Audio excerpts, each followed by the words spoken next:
Guys, उम्मीद है आप खुद को साफ और सेफ दोनों रख रहे हैं। बहुत जरूरी है हम सबका इस वायरस से बचना, जागरूक रहना और इससे जुड़ी हर खबर के बारे में पता होना। इसलिए हेलो लाया है fight against corona virus initiative, जिसके जरिए आपको इस वायरस से जुड़े हर सेफ्टी मेजर और हर खबर के बारे में रेगुलर अपडेट्स मिलते रहेंगे। Stay safe. Download the hello app now.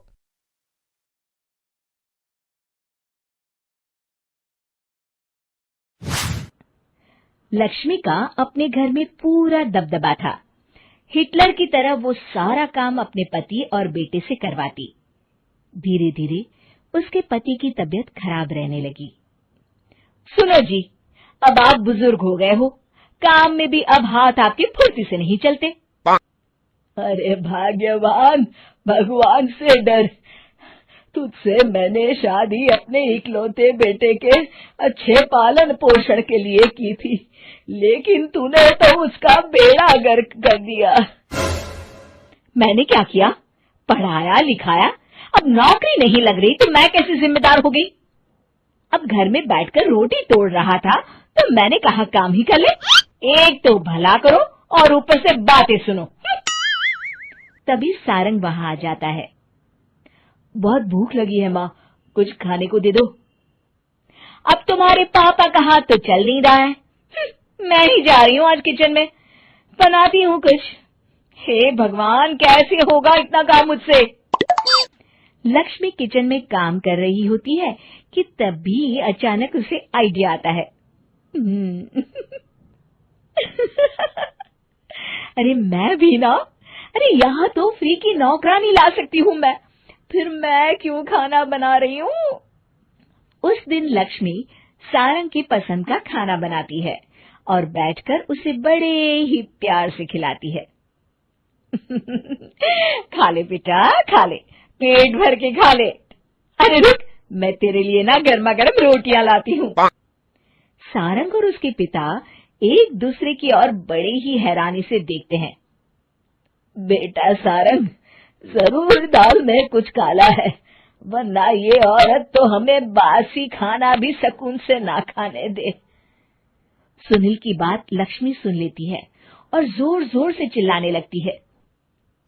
अरे हाँ, भलाई का तो जमाना ही नहीं रहा। एक तो आग में खुद को जलाकर तुम लोगों के लिए खाना बना रही हूँ और ऊपर से तुम्हें दाल काली लग रही है। अरे माँ, पिताजी का ये मतलब नहीं था, तुम बुरा मत मानो। अरे हाँ बेटा, तू कहता है तो मान लेती हूँ। लक्ष्मी सारंग के पास बड़े ही प्यार से बैठ जाती है और फिर कहती है, बेटा मैंने ना तेरी शादी करने की सोच ली है। अब तेरे पिताजी के हाथ भी नहीं चलते तो सोच रही हूँ तेरे लिए बीवी ले आऊं। अब पता नहीं ना मैं भी कब मर जाऊं। अब ऐसे भाग्य भी कहाँ है हमारे। क्या कहा?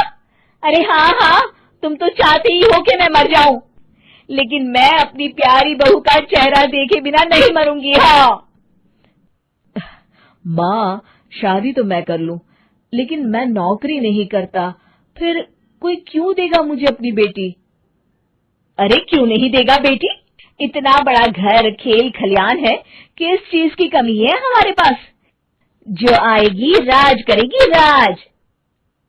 हम तो ना कर पाए राज, ये बोलो कि एक और नौकर तुम्हारे पास आ जाएगा।